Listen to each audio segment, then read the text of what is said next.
예쁜 여자를 놔주는 남자는 많습니다. 근데 대체 불가능한 여자를 놔주려는 남자는 없어요. 놔주고 싶지 않은 정도를 넘어서 결국 집착까지 하게 되는 여자. 과연 어떤 여자일까요? 예쁜 여자 아닙니다. 아무리 예쁜 여자가 옆에 있어도 바람 피우는 남자 있죠? 예쁜 여자 만났는데 결국 헤어지는 남자도 많고요. 왜 그럴까요? 예쁜 여자는 남자들이 줄을 서요. 이건 맞아요. 근데 문제는 줄을 서는 게 아니에요. 오래 못 간다는 게 문제죠. 그리고 하나 더. 오히려 예쁜 여자들이 남자에게 매달리고 서운해하고 끌려다니는 경우가 훨씬 많습니다. 여러분도 한 번쯤은 보셨을 거예요. 이걸 모르면요, 계속 외모에만 집착하게 돼요. 외모만 가꾸다가 정작 중요한 걸 놓치고 그러다 뒤처져요. 그래서 오늘은 남자 뇌에서 이 여자는 절대 놔주면 안 된다, 이 스위치가 정확히 어디에 있는지 얘기해 볼게요.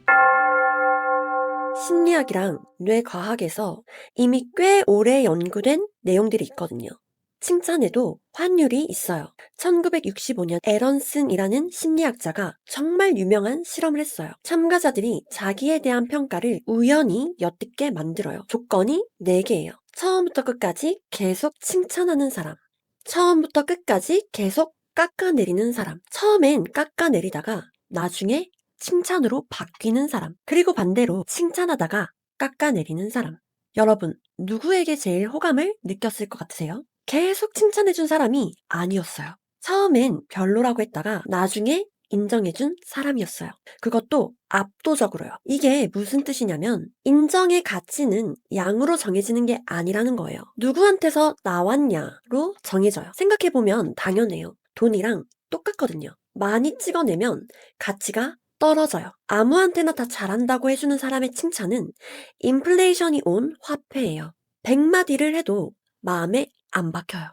왜냐면 그 사람은 나한테만 그런 게 아니니까. 반대로 평소에 웬만한 건 잘 인정 안 하는 사람이 딱 한 번, 그건 진짜 좋다 라고 하면 그 한마디가 남아요. 그 사람 기준을 통과했다는 뜻이니까요. 여기서 되게 중요한 게 하나 있는데요.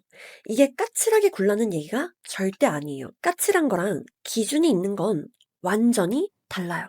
까칠한 건 그냥 다 별로라고 하는 거예요. 그건 기준이 아니라 태도예요. 그리고 사람들이 금방 알아보죠. 기준이 있다는 건 내가 뭘 좋아하고 뭘 안 좋아하는지, 그리고 그게 왜 그런지 설명할 수 있는 상태를 말해요. 저는 이런 건 좀 별로예요. 왜냐면 이런 부분이 아쉬워서요. 이런 말을 할 수 있는 사람, 이런 사람이 하는 칭찬은 말의 무게가 달라집니다. 그런데 기준은 칭찬할 때 드러나는 게 아니에요. 기준이 있다는 게 겉으로 드러나는 순간이 언제냐면요, 칭찬할 때가 아니에요. 안 맞을 때예요. 내 기준이랑 안 맞는 상황이 왔을 때 대부분은 감정으로 반응해요. 삐지거나 서운해하거나 화를 내거나. 근데 그건 기준이 아니라 감정이거든요.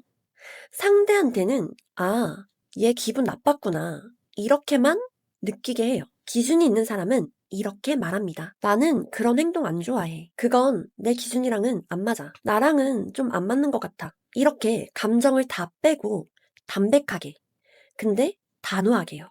목소리도 안 올리고 말하는 거죠. 이게 되는 사람은 진짜 무서운 거예요. 왜냐면요, 화내는 사람은 달래면 되거든요. 기분을 풀어주면 없던 일이 돼요. 근데 기준으로 말하는 사람은 달랠 수가 없어요. 기준 자체를 통과해야 되니까요. 그리고 이런 사람이 어느 날 딱 한 번, 그건 진짜 좋다 라고 하면 그 한마디의 가치가 완전히 달라지는 거예요. 이 사람은 아무 때나 좋다고 안 한다는 걸 이미 봤으니까요. 그래서 평소에 뭘 보든, 영화를 보든, 음악을 듣든, 사람을 만나든 좋으면 왜 좋았는지 한 번씩 언어로 만들어 보는 습관을 들이시면 좋아요. 그게 쌓이는 게 기준이에요.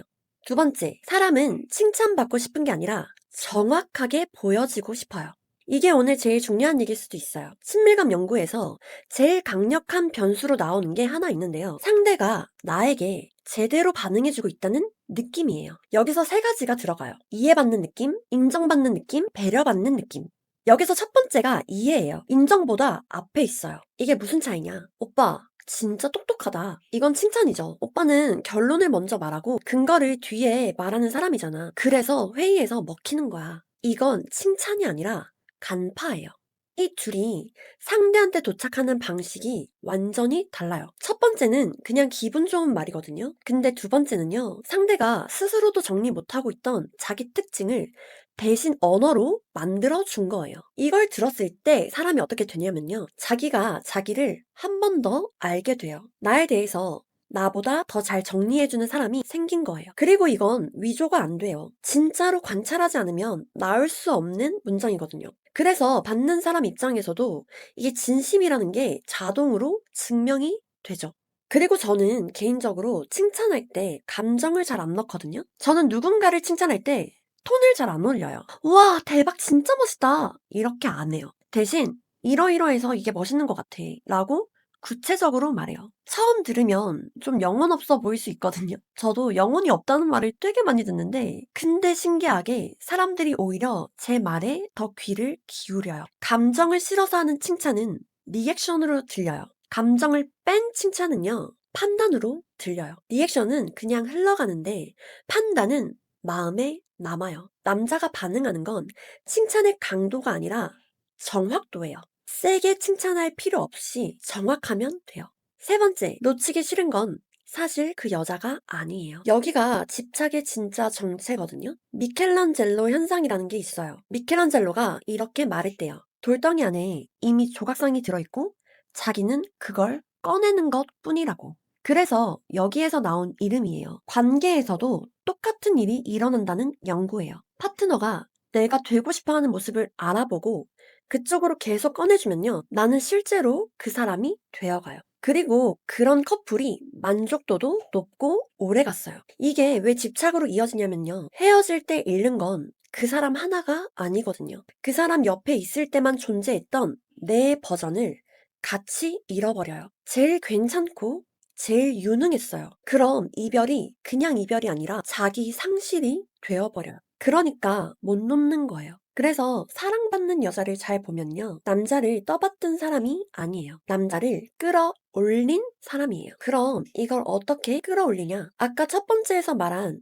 기준 있고 때론 냉정해 보이고 아무나랑 연 안 맺을 것 같은 차가운 면이 저한테 분명히 있어요. 근데 동시에 저는 되게 순수하게 보는 면도 같이 있거든요. 자연을 볼 때도 어떤 상황을 볼 때도 어떤 사람을 볼 때도요. 어린아이 시점으로 보는 부분이 되게 많아요. 그래서 누구에게 조언을 할 때 객관적으로 해요. 아쉬운 건 아쉽다고 말해요. 근데 거기서 절대 끝내지 않아요. 사람은 누구나 단점이 있는데 누구나 장점도 있거든요. 근데 대부분은 자기 단점은 술술 말해요. 장점은 몇 개 말하다가 말을 잘 못해요. 겸손해서가 아니라 진짜 잘 몰라서요. 그래서 저는 별거 아닌 거라도 제가 진심으로 장점이라고 생각되면 말해주는 편이에요. 너는 이런 부분이 있어서 진짜 멋있고 대단한 거야. 그리고 조언이 필요한 상황이면 이렇게 붙여요. 이런 건 좀 아쉬운데 너는 이런 장점이 있으니까 이것만 바뀌면 훨씬 더 대단한 사람이 될 거야. 그러면 그 사람이 저를 더 신뢰하고 자꾸 저한테 물어보러 와요. 여기서 진짜 중요한 게 있어요. 이건 가식으로는 못하는 말이에요. 진짜로 그렇게 생각해야만 나오거든요. 그래서 필요한 건 이런 화법이 아니라 보는 눈이에요. 그 사람 단점 말고 장점을 찾아내는 눈이요. 이건 친구에게도 좋고 직장에서도 좋아요. 다들 좋아요.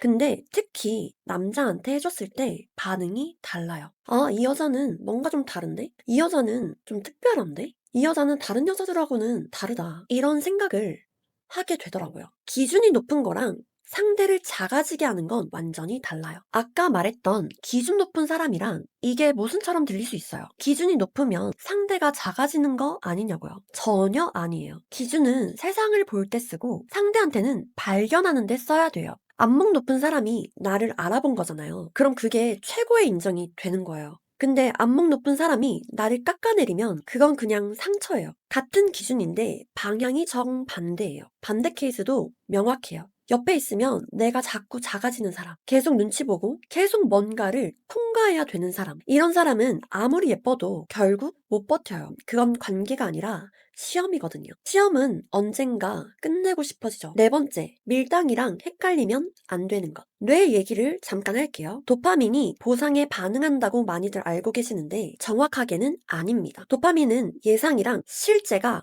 어긋날 때 반응해요. 예상보다 좋게 나왔을 때 신호가 커지고 예상한 만큼 나오면 신호가 거의 안 나와요. 남자들은 여자가 어떻게 나올지 이미 대부분은 알고 있어요. 여자가 감정이 생기기 시작하면 불안해하고 서운해한다는 걸 이미 알아요. 대부분이 그러니까요. 그건 예상 범위 안에 있는 거거든요. 저도 그냥 그 정도로만 알고 있었는데 이걸 찾아보니까 방금 말했던 도파민이랑 연결이 되더라고요. 예상한 대로 나오면 신호가 안 커진다는 거야. 저는 제 기준을 먼저 만들어 놓고 남자를 만났어요. 그래서 저한테는 그게 당연한 거였는데 남자 입장에서는 이게 되게 특별했던 거죠. 자기 감정을 컨트롤할 줄 알고 남자에게 기대기만 하지 않고 자기 기준을 지키면서 흔들리지 않는 모습을 보면요. 예상 범위를 벗어나거든요. 그러면 오히려 그 여자를 더 못 놓게 되는 거예요. 근데 이걸 밀당으로 번역하면 안 돼요. 늦게 연락해라. 읽고 씹어라. 튕겨라. 저는 이게 완전히 잘못된 번역이라고 생각해요. 연락이 안 되는 건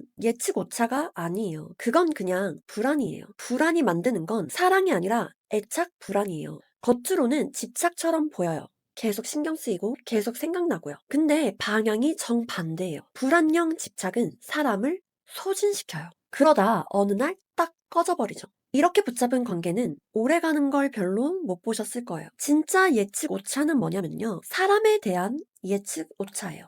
연락은 안정적이에요. 불안하게 만들지도 않아요. 근데 대화를 할 때마다 몰랐던 게 하나씩 나오는 거죠. 이런 것도 알아? 이런 생각도 해? 이런 면도 있어? 3년을 만났는데 아직 바닥이 안 보이는 사람. 이게 진짜 못 놓는 사람이에요. 왜냐면 아직 다 안 본 것 같거든요. 그리고 이건 연기로는 만들 수가 없죠. 실제로 안 흔들려야 되고, 실제로 내 안이 넓어야 돼요. 그래서 결국은 계속 읽고, 계속 경험하고, 계속 자기 세계를 넓혀가는 사람이 이겨요. 재미없는 결론일 수도 있는데 이게 사실이에요. 오늘 네 가지를 얘기했는데 사실 따로 노는 게 아니에요. 이게 모두 하나로 이어지거든요. 기준이 있고 그 기준으로 상대를 정확하게 봐주고 그래서 상대가 자기 안에 더 나은 버전이 되고 그런데 그 과정이 끝나질 않아요. 이게 대체 불가능성의 구조예요. 여기에 외모에 대해서 얘기한 게 없죠. 외모는 입장권이지 정기권이 아니라서요. 근데 마지막으로 하나 꼭 붙여야 되는 게 있어요. 이게 없으면 위에서 말했던 네 가지가 작동을 하지 않아요. 그게 뭐냐면 바로 온도예요. 기준이 있는데 차가우면 그건 연인이 아니라 심사위원 정도일까요? 그리고 사람은 심사받고 싶어 하지 않아요. 필요한 건 정확함이 아니라 정확함 더하기 따뜻함이에요. 판단은 날카로운데 태도는 부드러운 거예요. 아는 게 많은데 가르치려 들지 않는 거예요.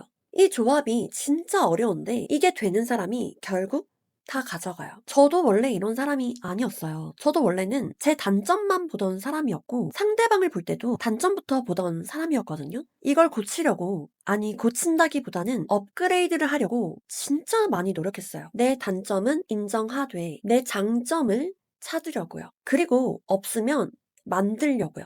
상대에게서도 장점을 찾으려고 계속 연습했어요. 그러다 보니까 이제는 몇 번만 대화를 해봐도 이 사람 단점도 캐치가 되지만 장점도 바로 캐치가 돼요. 사람을 볼 때 어떤 프레임에 넣고 보지 않아요. 이런 단점이 있어도 이런 장점이 있으니까 충분히 좋은 사람이고 더 좋은 사람이 될 수 있다. 이렇게 생각하고 지내요. 그러면서 저도 긍정적인 에너지를 주는 사람이 되려고 노력하고 상대도 더 좋게 변하면 가까이 지내요. 근데 만약에 아무리 제가 잘 지내려고 해도 그 사람의 말이나 행동이 제 기준을 벗어나면 저는 그냥 멀어지는 편이에요. 그래서 웬만한 인간관계에서는 문제나 스트레스가 없어요. 자를 사람은 빨리 자르고요. 저한테 무례하게 구는 사람도 거의 없어요. 이게 아까 말한 두 개가 같이 되어야 되는 이유예요. 따뜻함만 있으면 사람이 안 걸러지고 기준만 있으면 사람이 안 남아요. 남자는 여자하기 나름이다. 라는 이 말이 있잖아요. 저는 이 말이 맞다고 생각하거든요. 근데 대부분 이걸 오해해요. 여자가 하나부터 열까지 다 알려줘야 되나? 피곤하게 이렇게 생각해요. 근데 제가 말하려고 하는 건 이런 뜻이 아니에요. 남자들은요 몇 가지만 정확하게 맞춰주면 나머지는 다 알아서 해요. 더 잘하려고 하고 더 희생하려고 하고요. 문제는 그 몇 가지가 뭔지 잘 모른다는 거예요. 그래서 저는 이게 여자들 잘못이라고도 생각하지 않아요. 그냥 배운 적이 없는 거죠. 저도 배우고 노력해서 알게 되는 거고요. 근데 하나는 확실해요. 남자 탓을 하고 있으면 아무것도 바뀌지 않아요. 상대는 내가 못 바꾸니까요. 근데 그 몇 가지를 알고 그 몇 가지를 맞추기 시작하면 그때부터는 내가 관계를 설계할 수 있게 돼요. 훨씬 편한 자리예요. 사랑받는 여자들은 운이 좋은 게 아닙니다. 대우받는 법을 아는 거예요. 그리고 그건 배울 수 있는 거고요. 여러분도 사랑받으면서 사시길 바랄게요. 원래 되는 거예요.